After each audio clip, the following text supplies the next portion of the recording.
My dull marriage brought into sharp focus as I dream of another man. Trapped in a dull marriage, my secret yearning for another man grew with each passing day, blurring the lines between loyalty and desire, and leading me down a path I never imagined. Chapter 2. My dull marriage brought into sharp focus as I dream of another man. Life, you see, is a peculiar mix of realities and fantasies. And sometimes the line between the two becomes so blurred that you find yourself lost in a maze of emotions, unable to distinguish your dreams from your waking moments. That's exactly where I found myself after meeting James in that coffee shop. The year that followed was like a slow burning flame, igniting a fire within me that I never knew existed. My days were filled with the usual routines. Waking up next to Michael, my husband, going about our daily chores, sharing meals in silence. But my nights were consumed with thoughts of James. Michael, bless him, he tried. He noticed the change in me. Sometimes he'd catch me smiling at my phone, lost in memories of that day. "What's making you smile, love?" he'd ask, and I'd brush it off with a vague response. How could I tell him that I was thinking of another man, a man who had become my secret fantasy? Our marriage, it wasn't bad, you know. Michael was dependable, caring, a good man. But somewhere along the way, our marriage had lost its spark. We had become more like roommates, sharing a life but not really living it together. The passion, the excitement, the thrill, it had all fizzled out. And then there was James.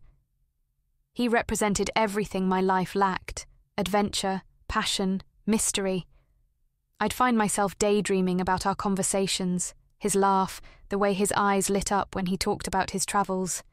It was like a movie playing in my head, over and over, and I was the star of my own romantic adventure. As the months passed, the anticipation of meeting him again grew stronger. I marked the calendar, counting down the days. It felt like a lifeline, something to look forward to amidst my mundane existence. But with the anticipation came the guilt. I was a married woman after all. I shouldn't be feeling this way about another man. I loved Michael, or at least I thought I did. But James, he stirred something in me that I couldn't ignore. It was a chilly evening in November, a year after our first meeting. Michael was away again, and I was alone with my thoughts. The house felt empty, and I longed for something, anything to fill the void. That's when I decided to take a walk, clear my head.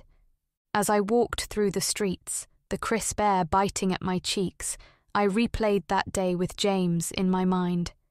It was like a beacon of light in my otherwise grey world. And then the realization hit me. I was looking forward to seeing him more than anything else in my life. Was this what I had become? A woman who longed for a man who wasn't her husband? The next day, as I prepared to meet James, I felt a mix of excitement and fear. What if he didn't show up? What if last year was just a fleeting moment, never to be repeated? But deep down, I knew he'd be there. He had to be. I arrived at the coffee shop early, the same one where we had met. It was bustling with activity, but all I could think about was seeing him again. And then, there he was, walking through the door, looking just as captivating as I remembered. Our eyes met, and it was like no time had passed. The conversation flowed easily, picking up right where we had left off. He told me about his travels, the places he'd seen, the people he'd met. And I listened, captivated by every word.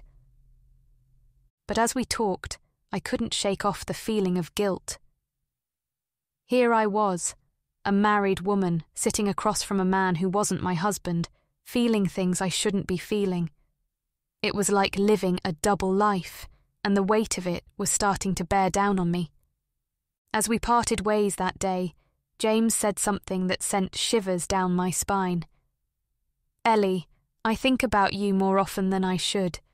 There's something about you that I can't quite shake off." His words echoed in my head as I walked home. What was I doing? Was I willing to risk everything for this man, this fantasy? My heart said yes, but my mind screamed no. That night, as I lay in bed next to Michael, I realised the gravity of my situation. I was at a crossroads, torn between my commitment to my husband and my undeniable attraction to James. What was I going to do? And just when I thought things couldn't get more complicated, I received a text message that changed everything. It was from James, and it read, "I need to see you again. Soon." My heart raced as I read those words. It was a dangerous game we were playing, and I knew I was in too deep. But the thrill of it, the sheer excitement of the forbidden, was too much to resist. So there I was, a faithful married woman dreaming of another man. My life, once so predictable, was now a whirlwind of emotions and desires. And as much as I tried to fight it, I knew deep down that I was about to make a decision that could change everything.